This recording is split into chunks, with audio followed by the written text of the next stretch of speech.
We're back, and we're in Deuteronomy 19. When Yahuwah Elokai has cut off the nations whose land Yahuwah Elokai gives you, and you succeed them, and dwell in their cities and in their houses, you shall separate 3 cities from you in the midst of your land which Yahuwah Elokai gives you to possess it.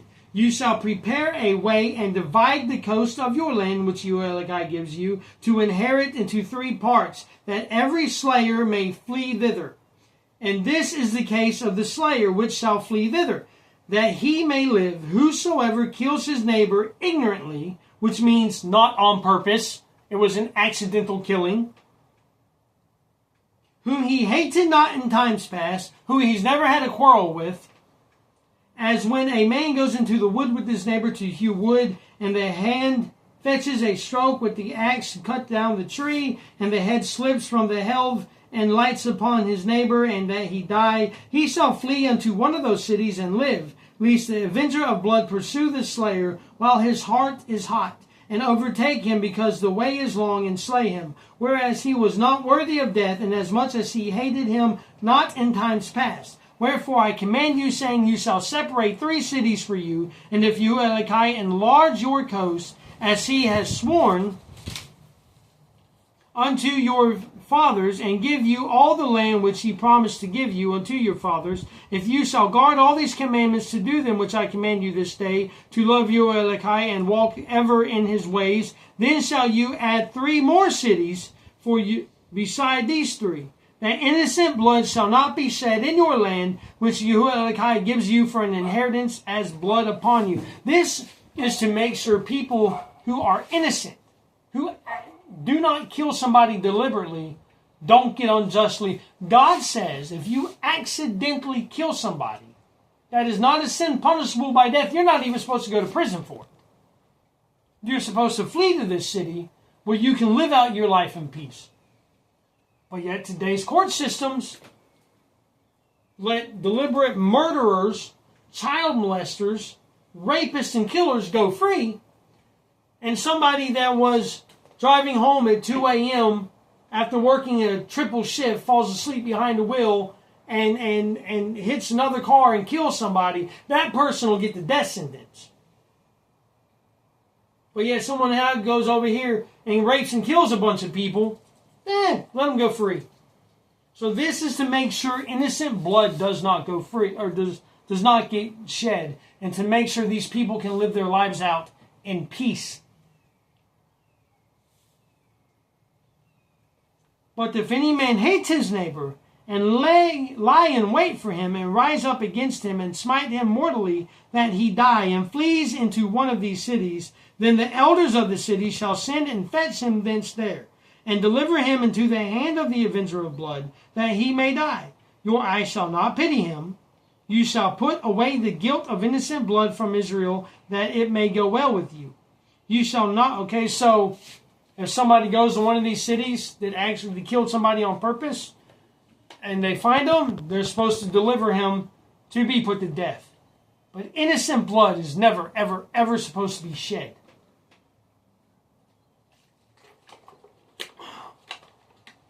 You shall not remove your neighbor's landmark, which of old time have set in your inheritance, which you shall inherit in the land that Yahuwah Elokai gives you to possess.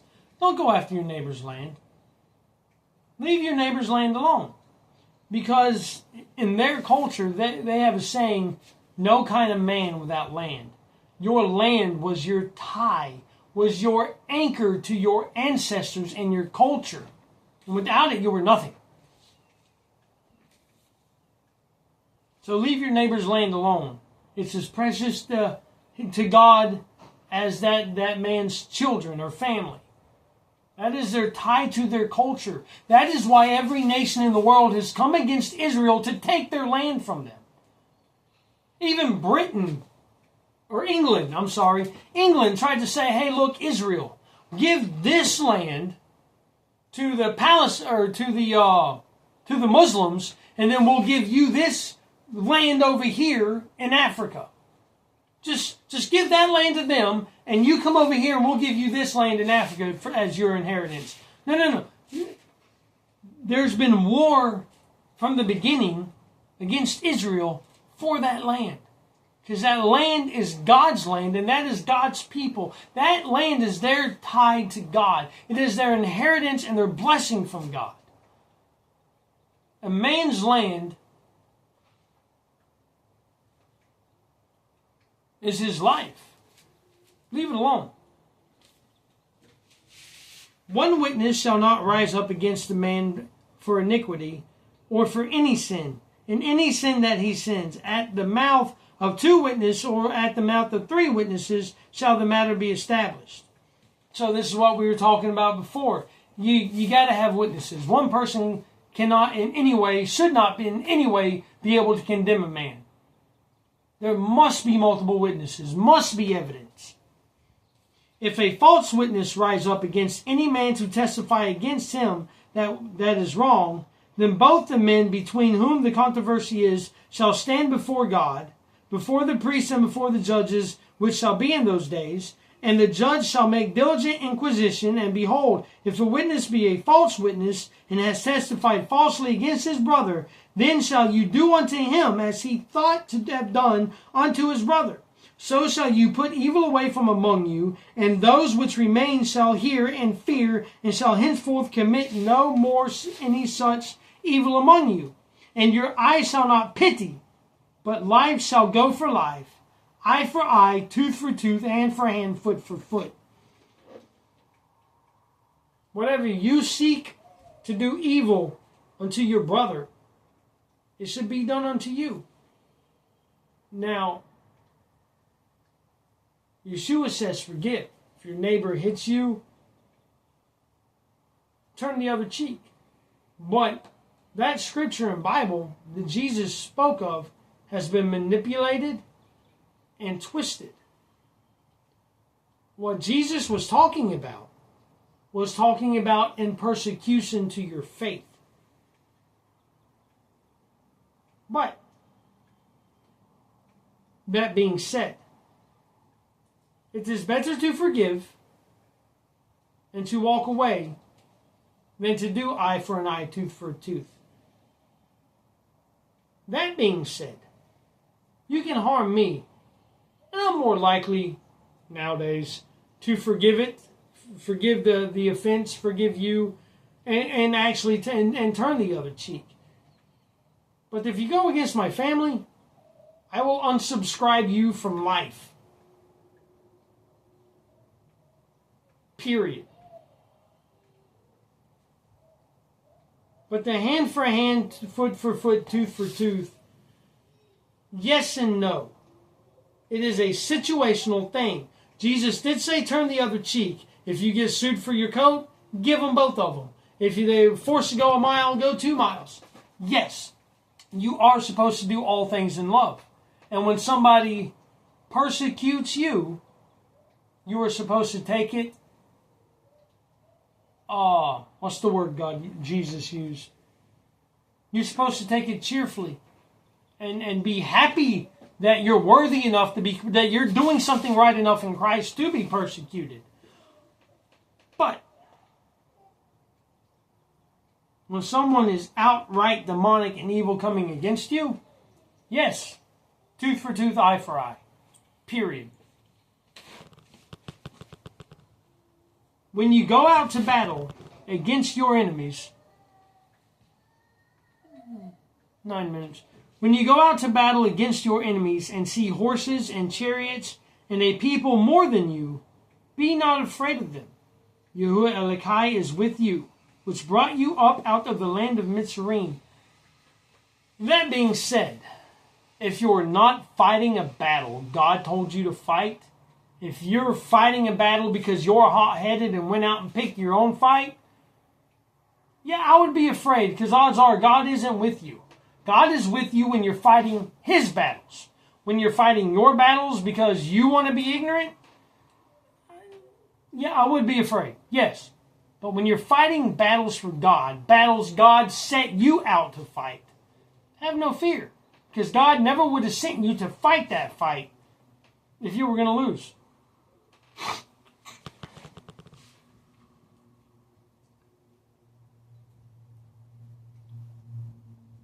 It shall be when you are come nigh unto battle, that the priest shall approach and speak unto the people, and shall say unto them, O Israel, ye approach this day unto battle against your enemies.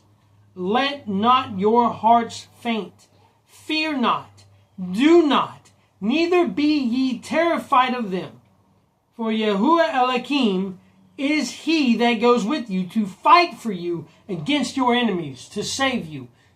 Again, reiterated, when you're fighting the battles of God, have no fear, no matter how the odds are stacked against you.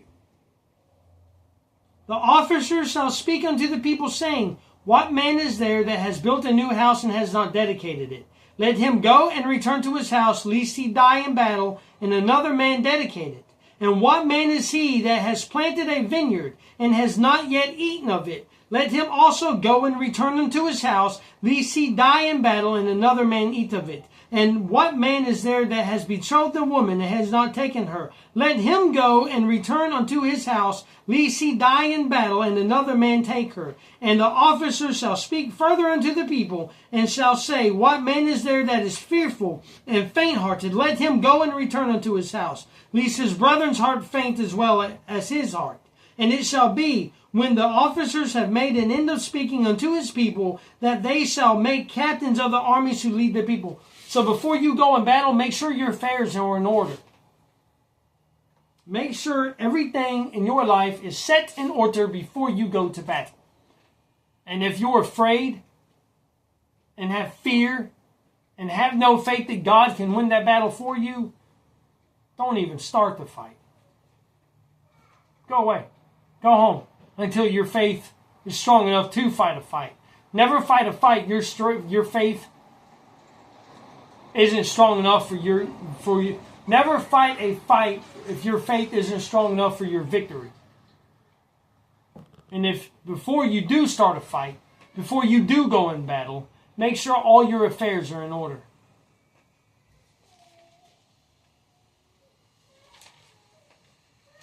And we're almost done. When you come nigh unto a city to fight against it, then proclaim peace unto it. And it shall be, if it make you answer of peace, and open unto you, then it shall be that all the people that is found therein shall be tributaries unto you, and they shall serve you. And if it will make no peace with you, but will make war against you, then you shall besiege it. And when Yahuwah Elohai has delivered it unto your hands, you shall smite every male thereof with the edge of the sword. But the woman and the little ones and the cattle and all that is in the city, even all the spoil thereof, you shall take unto yourself, and you shall eat the spoil of your enemies, which Yahuwah Elohai has given you. Thus shall you do unto all the cities which are far off from you, which are not the cities of the nations, but of the cities of the people which Yahuwah Elohai gives you for your inheritance.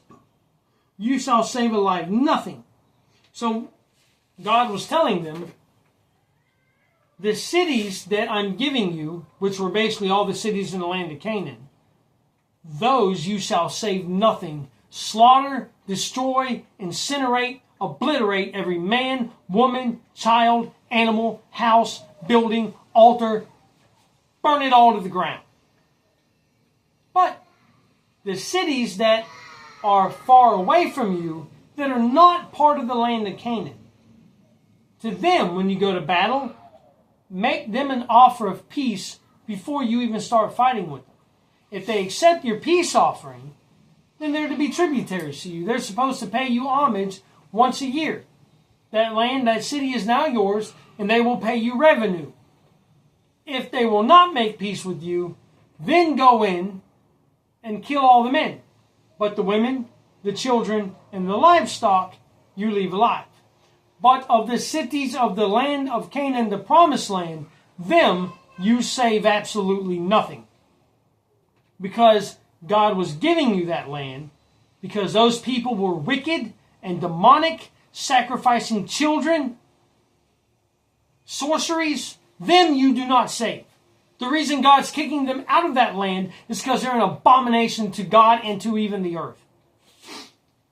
But of the cities of these people, which Yehoiakim gives you for an inheritance, you shall utterly destroy them. Namely, the Chittim, the Emorium, the Canaanites, and the Perizzites, and the Shivarim, and the, I can't pronounce that word, as Yehoiakim has commanded you, that they teach you not to do after all their abominations, which they have done unto their Elohim, so should you sin against God. The reason God wanted him to utterly destroy and leave none alive out of the land of Canaan is because they were so wicked that God was removing them from earth and sending the children of Israel and giving them that land.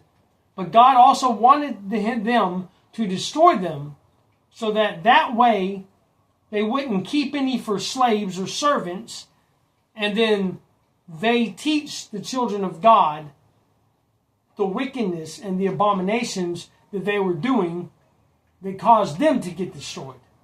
God was trying to save his people and spare his people. So to try to prevent them from starting to commit the same abominations all the Canaanites were doing, God said, kill them all, leave none alive. Because if there's none alive, there'll be none to teach you their abominations. When you shall besiege a city a long time in making war against it, to take it, you shall not destroy the trees thereof by forcing an axe against them, for you may eat of them, and you shall not cut them down for them in a siege. Only the trees which you know they be not trees for meat, you shall destroy and cut them down, and you shall build bulwarks against the city that makes war with you until it is subdued. So when you're commencing in combat and war and conflict, and you're fighting a city and it's not going easily, and you're besieging it for a long time, God's saying, do not cut any of the trees, fruit trees, vegetable trees.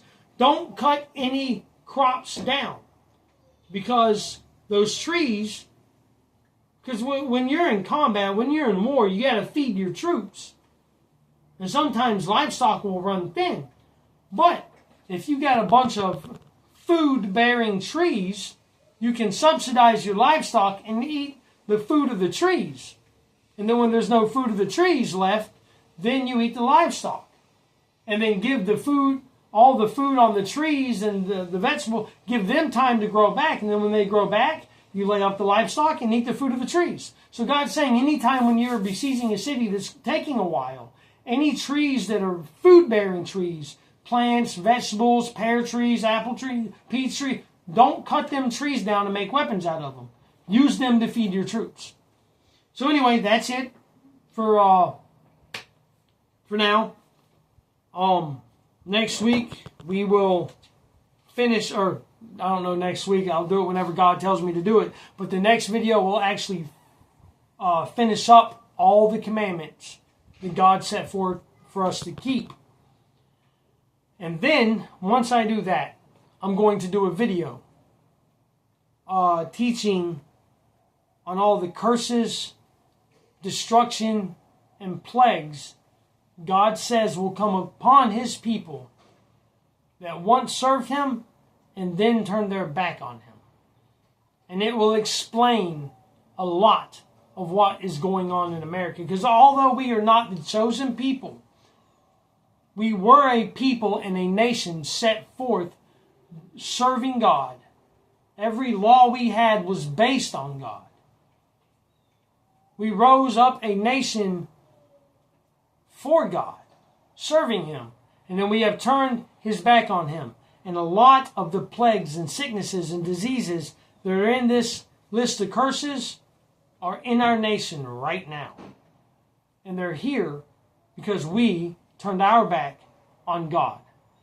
So, but next video will actually finish up the commandments, and then I'm going to do a video on what happens to a people when they turn their back on God.